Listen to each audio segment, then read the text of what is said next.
Moments ago, documents leaked from deep inside Brandon Fugal's private vault, a vault so restricted that even most Skinwalker Ranch staff didn't know it existed. What was inside wasn't gold, wasn't money, and wasn't anything you'd expect a billionaire to lock underground. It was evidence, terrifying, classified, and hidden for years. Tonight, we break down exactly what was discovered, why it was sealed away, and what it means for the future of Skinwalker Ranch. Before we dive deeper, make sure to subscribe. You won't want to miss what comes next. For years, people believed they knew everything about Brandon Fugal's involvement with Skinwalker Ranch. The cameras showed the research, the experiments, the team, but none of them, not Travis, not Eric, not Dragon, had any idea that Brandon maintained a second location. A property even more secretive than the ranch itself. A place without signs, without windows, without any public record that it even existed. Insiders referred to it quietly as Facility 12, but those who worked closest to Brandon used a different name, the Vault. It began as a rumor, a contractor whispering about a building where cell signals died the moment you stepped inside, a building where the walls hummed with electricity. Even when every light was off, most dismissed it as exaggeration or paranoia. But in 2019, a technician hired to update the biometric systems accidentally discovered that the facility extended far deeper underground than anyone expected. The blueprints showed a single level, but the elevator panel had a disabled Level B3 button. When he asked Brandon about it, Brandon didn't answer. He only stared at the technician for a long moment and said, "Your job is the locks, not the doors behind them." That same night, workers heard a sound echoing from beneath the floor. Metal shifting, like machinery turning on by itself. But the building wasn't connected to any mechanical infrastructure. Nothing should have been running. Days later, an anomaly triggered a false alarm inside the building. When Brandon arrived to personally reset the system, one guard swore he saw the impossible. The reinforced door at the end of the lower corridor, no handle,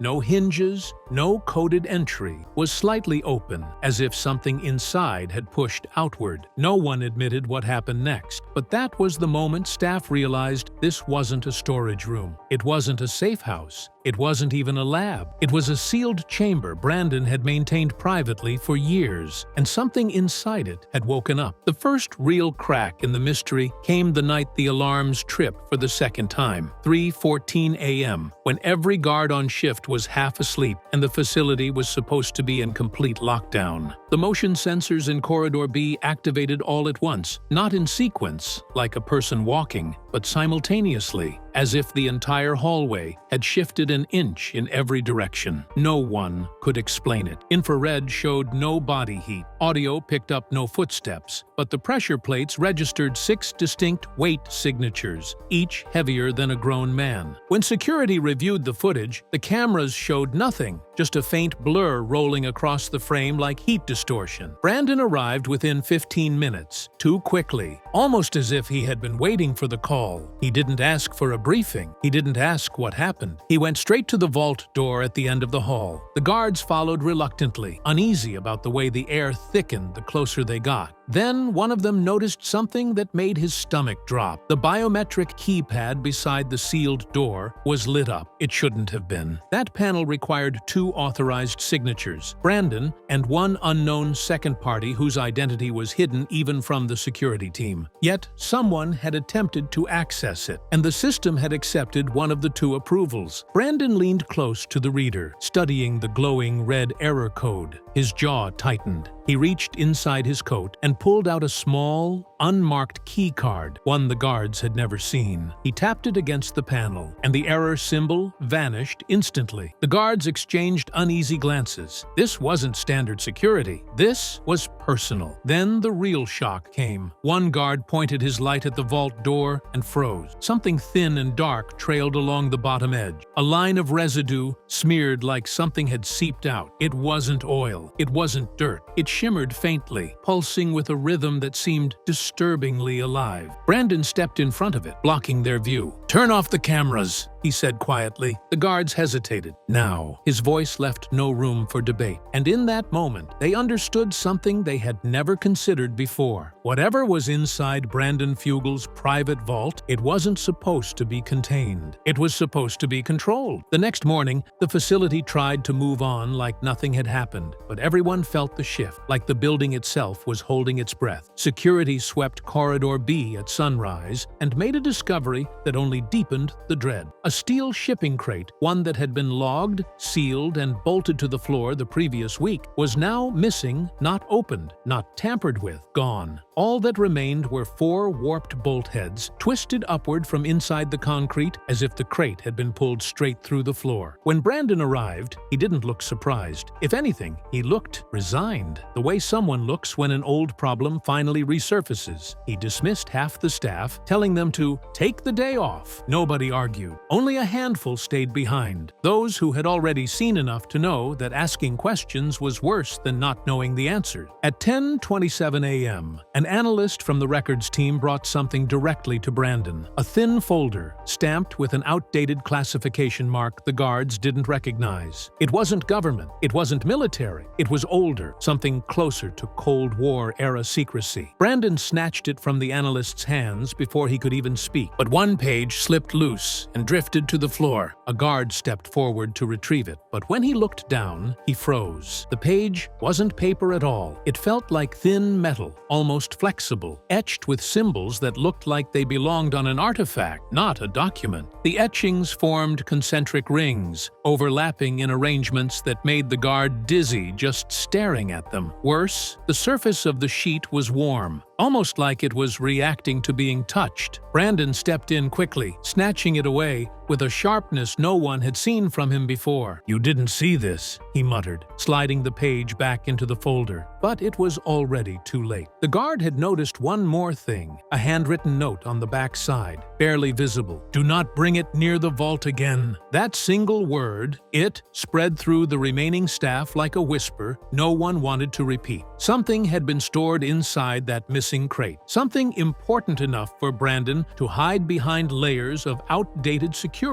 and non-existent protocol. Something dangerous enough that someone, long before them, had issued a warning that still carried weight. And now that something wasn't just uncontained, it was unaccounted for. Brandon closed the folder slowly, his hand trembling just slightly. "From this point forward," he said quietly, "no one goes anywhere alone." For the first time, he looked scared. That night, the temperature inside the facility dropped without warning. Not in the usual way. No breeze, no draft, no mechanical hum. It was as if the air itself had been drained of warmth, leaving behind a stillness so heavy that guards stopped mid-step without knowing why. Down in the sub-level, where Brandon's private vault sat behind 3 layers of reinforced steel, every surface carried a faint chill that felt unnatural, almost deliberate. At 2:14 a.m., the first alarm went off, but it wasn't one anyone recognized. It didn't show on screens. It didn't appear on the facility's master alert system. Instead,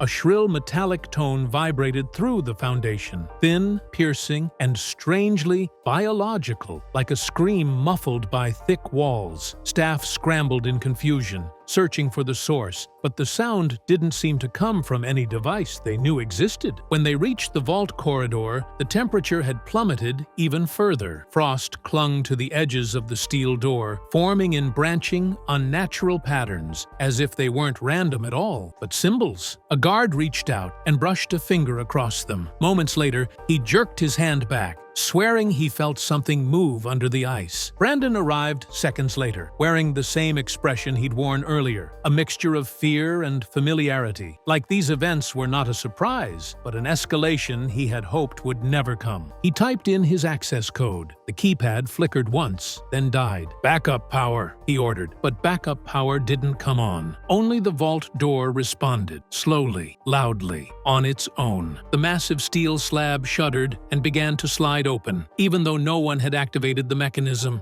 The scraping metal echoed through the corridor in long, painful groans, each inch making the staff flinch. One guard raised his weapon. Another whispered, "Sir, we shouldn't be standing here." But Brandon held up a hand. "No one fire, no matter what you see." It was the kind of instruction that made stomachs tighten. As the door opened enough to see inside, everyone leaned forward, then froze. The vault interior lights were already on, and all of Brandon's protected artifacts, documents, and containment cases, items collected over decades, had been rearranged. Not broken into, not stolen. Rearranged with deliberate precision, as if someone or something had examined every piece and placed it exactly where it wanted them. But one thing was missing entirely. The empty slot where the missing crate had once been stored was no longer empty. The metal shelf beneath it was scorched, warped downward, and marked with the same concentric etchings found on the fallen document. "That wasn't here before," a staff member whispered. Brandon stepped inside, his breath shaking. "It's trying to come back," he said softly, "and it never should have been disturbed." Behind them, the vault door began to close, slowly, silently, without anyone touching it. By morning, Facility 12 felt like it had shifted, literally. The walls hummed with a faint resonance, as if the entire structure was vibrationally off, out of sync with the world above. Guards walked carefully, speaking in hushed tones, glancing at each other with the same unspoken fear. Everyone sensed it. Something inside the vault had changed the building overnight, but no one knew how to ask Brandon about it. They simply watched him pace back and forth in the command room, gripping a tablet that displayed nothing but static where the vault feed should have been. Finally, after nearly an hour of silence, Brandon broke. "There's something you all need to understand," he said, voice tense but steady. "I didn't create the vault to lock something away from people. I created it to keep something contained from the world." The room froze. He pulled a case from the security drawer, a small black container with reinforced edges and heat-resistant seal. When he placed it on the table, no one moved. Something about the case felt wrong. The temperature around it dropped by several degrees, and the overhead lights flickered once. Brandon opened it. Inside was a palm-sized object wrapped in archival cloth. Even through the fabric, it gave off a faint, pulsing glow. Slow, rhythmic, alive. Brandon unfolded the cloth, revealing something unlike anything anyone had seen. A metallic fragment shaped like a curved shard, etched with impossibly precise lines that shifted depending on the angle. The inscriptions didn't look carved, they looked grown,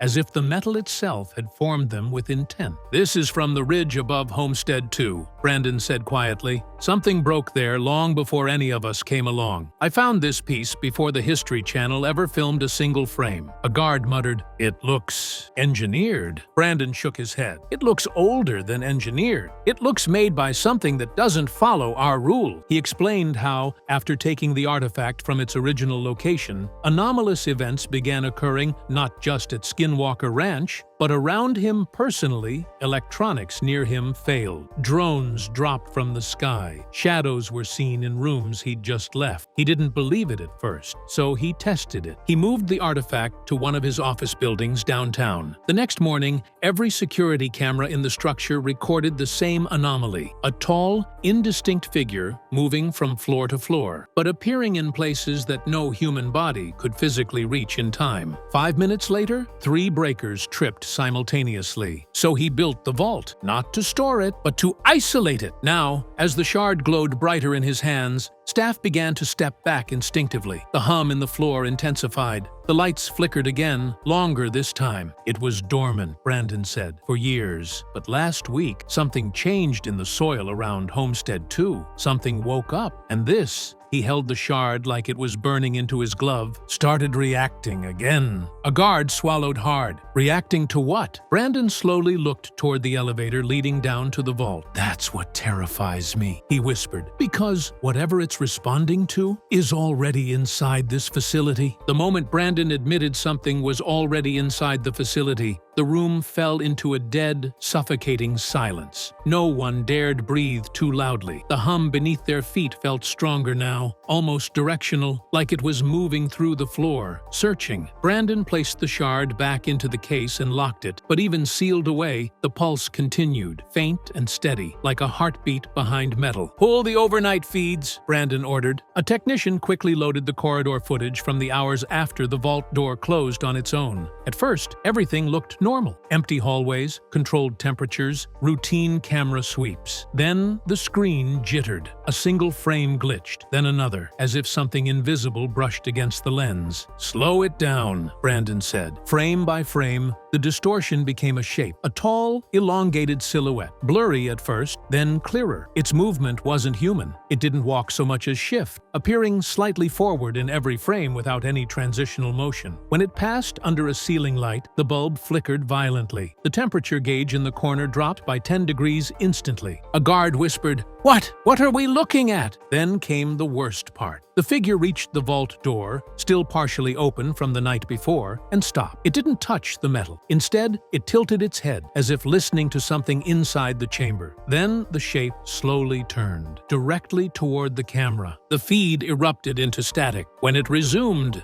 a single frame remained visible, a distorted, face-like outline, stretched and wrong, pressed inches from the lens. People stepped back from the monitors in horror. The technician muttered a curse under his breath and nearly unplugged the system. Brandon didn't move. He stared at the screen, eyes wide but unblinking, as if recognizing the shape. "It followed the shard," he finally said. "And if it's still here, then it's not bound to the vault anymore." The lights in the facility flickered again, longer this time. Somewhere deep below them, a metallic bang echoed upward, like something heavy shifting on its own. The vault wasn't the prison anymore. The facility was. The facility scrambled. Armed guards doubled their patrols, technicians rebooted every camera, and Brandon moved everyone into the main analysis room, insisting that no one split up. The shard was placed back under the microscope, though everyone kept a full arm's-length distance from it, as if simply being too close carried a risk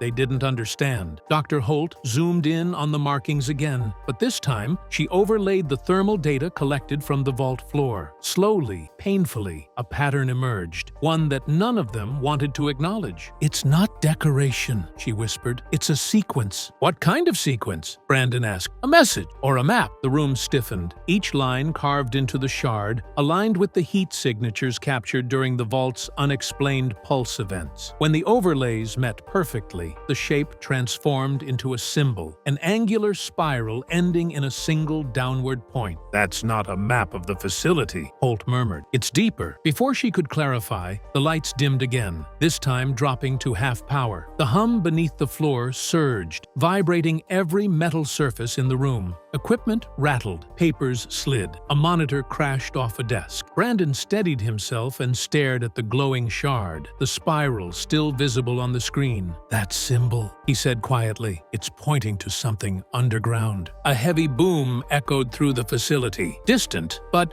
unmistakable. Something beneath them had just answered. The boom shook dust from the ceiling. Every monitor flickered as alarms briefly flashed yellow. Brandon stood still, listening, not to the noise, but to the silence that followed it. A silence too deep, too intentional, as if the entire facility were holding its breath. "We're not alone down here," Dr. Holt whispered. The spiral symbol on the shard glowed faintly on the screen. Its pointed end aligned perfectly with a section of the facility's sub-level that wasn't supposed to exist, a sealed chamber. No schematics, no recorded construction date, just a dark, forgotten square beneath the earth. Brandon made a decision no one wanted him to make. "Prep the lower lift," he said. "We're going down." The descent was slow, the lights flickering as the platform vibrated beneath their feet. The air grew colder, heavier, almost metallic. When the lift finally stopped, the doors opened to a pitch-black corridor lined with concrete older than the ranch itself. Then they saw it, a wall that shouldn't have been there, split open, as if pushed outward from the inside. The edges weren't broken, they were melted. Inside the chamber, the floor was covered in circular patterns, identical to those on the shard. But at the center, a square pedestal stood empty, dust displaced recently, as if something had been sitting there for decades, until last night. Holt raised her light. Whatever was stored here, it's gone. A slow vibration traveled through the floor,